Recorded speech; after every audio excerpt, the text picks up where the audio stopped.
Have a 2020 Toyota SR5 4Runner. Gonna do rear brake pads and rotors. First you need to do is jack it up and support properly. Remove the rear tires. Those are 21 millimeter for the lug nuts. And then you wanna go ahead and remove your caliper. It's held on by two slide pin bolts. One here and one here. These are 17 millimeter, okay? So take them out, inspect them, make sure they're not full of rust. If they're full of rust inside here on the sleeve of the pin, most likely they're not gonna come out. So if they don't come out, then you're gonna have to take off the bracket with the caliper and replace the caliper, okay? Well, that was the top one. This is the bottom one. So they pretty much look the same.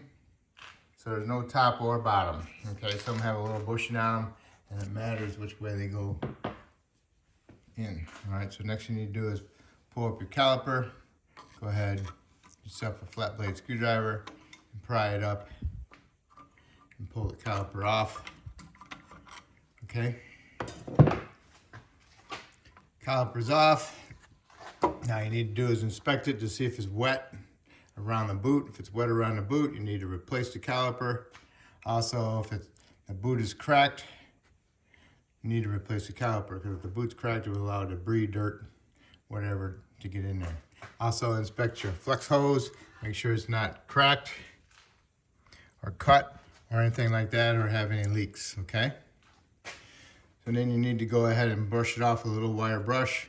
And you can go ahead and push your piston in on your caliper with a pair of big channel locks, or your little tool that you have to push your pistons in. Okay? Set that aside. The next you need to do is remove your caliper bracket, and it has two 17 millimeter bolts on the back side. There's one here. Then they're usually pretty good. And then there's another one down here. Take that one out also. That's what I'm gonna do right now. Okay, caliper bracket bolts. Here's my caliper bracket. I'm gonna remove my pads, and then I'm gonna remove the clips inside here and clean out from underneath them.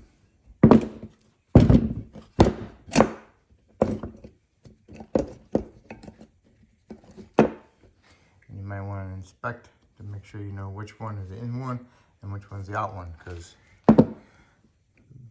back side of the bracket and the piston, and this one has the squeaker indicator on it, which is also a little spring to keep it from bouncing back and forth.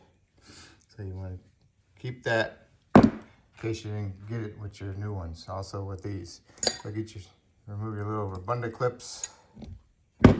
Hardware.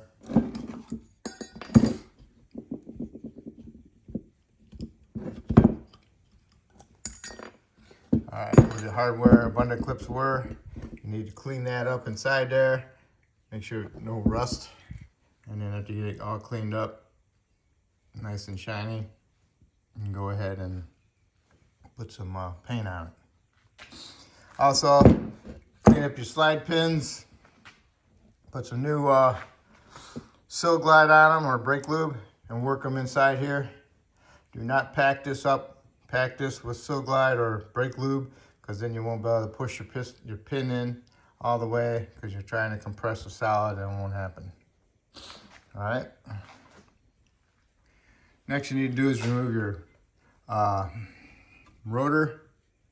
This one's bonded on there a little bit, so you need to put some pentrine on here just a little bit. Let it stoke, and then we're going to smack the hub right here with a big mini sludge, okay? All right, I put a lug nut on there to keep the rotor from flying off. I went ahead and worked around it with my mini sledge, broke it loose. So now I can work my rotor off. And there is parking brake shoes on the inside here. It's a mini drum with some brake shoes in there. And it hangs up on the rust ridge. It's on the inside. And what I always do is I work them back and forth. Sometimes it helps knock off that rust ridge a little bit. And then I can pull my rotor off. A lot of people just put bolts in here, these threaded holes, and just hit it back and forth and pull it off. But sometimes you're not removing that rust ridge. You know, you're working it, and you just pull your brake shoes with the drum itself, you know, the rotor. So you gotta watch out for that also. See, it's kind of stuck on there. What I'll do is I'll work it back and forth, okay? And then also, I'll also try turning it. See if I can turn this one. Yeah, I'll turn it and then work it here. Now it's kind of coming off a little bit more better. So I'll just keep working it back and forth, and I'll push it on, and I'll spin it, and work it out again. Just take your time. All right, I tried wiggling it back and forth. Stick a small screwdriver in here into the fins, and then like that, and wiggle it back and forth. Okay, but it's still not coming the way I'd like it to come off of there. So I'm just gonna show you how to do the bolts. Okay, you got to get yourself some true metric Japanese bolts. Not metric bolts, just Japanese metric bolts. They're different. All right, thread them in there. And you need a right side socket. And I gotta do that one now. Thought they were the same. I got the same bolts now. You're kind of forcing it. So what you can do also is go behind and loosen up the adjuster. But sometimes it's kind of hard to get to the adjuster. Adjuster's on the top, on the back side.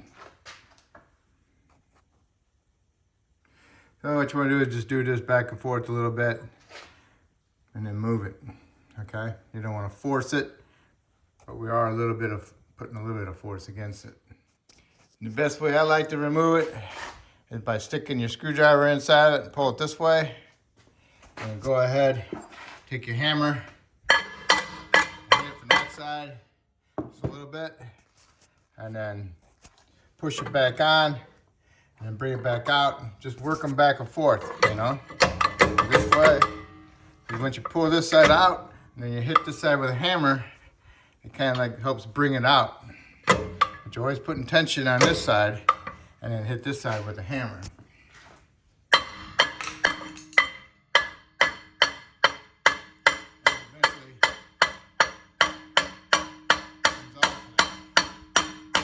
See how that side's got the gap? This side doesn't have the gap. That's what the screwdriver is for. Put it in here. Bring it past it. I'm not really forcing it. I'm hitting it, helping to remove that rust ridge inside there. Okay. There's a little rust ridge right here. See it? Not very thick, but it's just enough to hold these on there. And you want to inspect your shoes because it has hold downs right there. If you force these rotors off of there, you'll break that hold down. All right? And you don't want to break that hold down. Break it loose. Okay?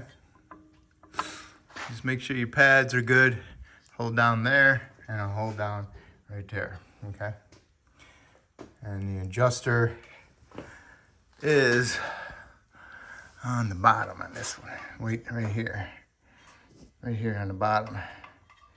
So you have to come through over here on the back side and loosen it up, but you can't get to it. Sweet. All right, so just make sure your parking brake shoes are decent, in good shape. Put a little bit of spray lube in there to help them out, to last a little bit longer on the springs, because you don't want them getting rusty.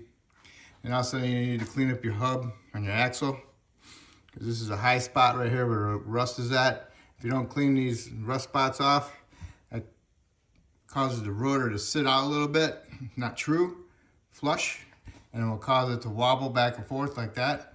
And in turn, it transfers it into the brake system and causes the car to shake a little bit, vehicle to shake when you're applying your brakes, and also you'll feel it in your brake pedal a little bit. Okay, so we're gonna clean that up, clean our bracket up, get our pistons pushed back in, and clean our caliper up, and we'll proceed. All right, so I got my caliper bracket all cleaned up. What I'm doing is just scratching the surface. I don't want to remove any metal. And what I'll use is, I use an angle die grinder with a sandpaper disc on it. A little coarse, but there's coarser ones. And got this from Amazon. So the angle die grinder fits right in there perfectly. I use it sideways to scratch the surface. Okay. And then when I'm done cleaning that up, then I come over here to my axle, my hub, and I'll clean up my hubs. I'm just scratching the surface a little bit. And also I can go sideways with it and just scratch the surface in here. And I'll turn my axle and I'll do the next one. I'll just run it in the side there a little bit and clean it up. I don't want to remove any metal, I just want to scratch it, okay? You can use sandpaper, or you can also use a Brillo pad type. These kind of wear out a little faster. They do pretty decent, but I like the sandpaper ones better, a little bit faster. And these seem like they polish and remove. While you're trying to clean it, you're rubbing it a little bit deeper than you want to. Okay, so got those cleaned up, and I gotta get some paint on there, let that dry. And while that's the bracket's drying, you can go to the other side and start taking the other side apart. Well, or you could, when you're letting the paint dry, you can take your slide pins, clean them up, and then put some Sil Glide on them, and just work them inside there, you know. And then also, since those are slide pin bolts, put a little bit of anti-seize on your threads, just to keep them from rusting up in the future. Okay?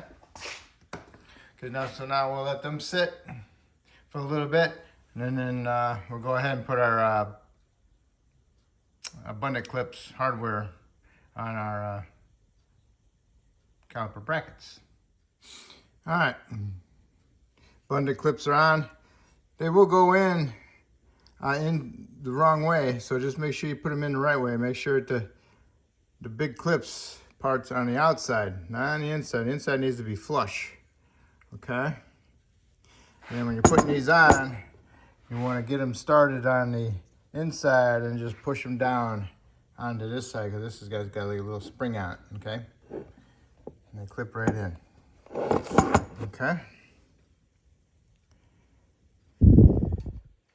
so this one's ready to go. Next, what we need to do is get our rotors out of the box, get them cleaned up, remove the shipping oil off of them, and then put a light film of anti-seize on the axle hub itself, help keep it from rusting, and removal in the future. If you use your parking brake a lot, then you'll have to adjust your parking brake according to your new shoes, and the adjuster's on the bottom. You turn them one way, tightens, and one way is loosen. All right, so here's your start wheel. On the bottom, you see to the left is threaded and to the right is not. And the star wheel, you want to just turn it with a screwdriver or a pair of pliers, one direction or the other. Like I said, one side extends it, one side retracts it, one direction I mean. So what you want to do is put your drum on, see if it's tight resistance on it. If there isn't any resistance on it, then you want to turn the star wheel to extend it, and that'll bring the shoes out. And keep doing that until you feel resistance on the drum. And you don't want to get it too tight that you can't take it back off, but you don't want it too loose either. So you want to feel some resistance on it when you're pushing the drum on. Okay? Like I said, don't have it too tight because it might be riding when you're driving down the road and overheating the drum. Okay, so be careful. Got some anti-seize on my axle hub. Now I'm going to go ahead and put my rotor on. So when I put my rotor on, I felt the resistance of the shoes on it, so it's good enough. All right. You don't want them so adjusted that you can't push your rotor back on there without hitting it on there. You just want to be able to slide it over it, jerk it back and forth a little bit on there, and that's it. And then when you remove it, you'll feel the resistance of it, okay? So that's how you want it adjusted. All right, and you still can move it. Just gotta have it straight. All right, so now next is our caliper bracket. And get that snugged up, and then we'll have to torque it. One thing I forgot to mention on the caliper brackets where it mounts, clean them up a little bit. Usually they get a little bit of rust on there. Just clean them up and then put a little bit of paint on them. While the paint's still wet, go ahead and install your caliper bracket. Okay, you got the caliper bracket mounted, you got the bolts snugged up, and then you want to torque them to 75 foot-pounds. It says 74, but most torque wrenches go in increments of 5. So let's say it's 75, okay? Next we gotta do is get our brake pads over here and make sure you put your anti-rattle clips back on. Okay, here's the anti-rattle clips. The original one didn't come with them on both sides, only on the inner. But I installed mine on both sides, okay, of the pads, on inner and out on it, okay? This will be the inner, this will be the outer, all right? Okay, remember which one's the inner. I'm pretty sure these go on the bottom side of the bracket. All right,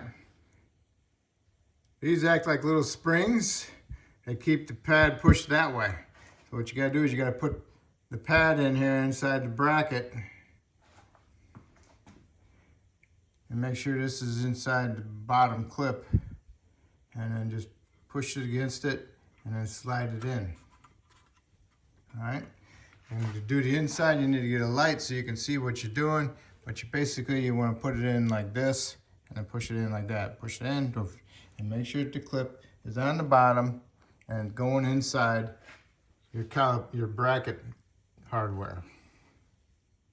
All right, I got both of mine in and they're on the bottom. You put them on the top. If you put them on the top, the pad gonna go boom, boom, boom against it all the time and wear it out. So what you're doing is keeping the pad tension up here, so when you apply the brakes, the pad doesn't go click, click, click, click, click inside there. All right, so now we can go ahead and put our caliper on and make sure you get your boots on your calipers properly. I pushed my pistons in with my channel locks. Put these on there, make sure your boots are sitting proper. You can go ahead and put your pins in, get them started, fingers started, and you can snug them up, and then you need to torque them to 65 foot-pounds.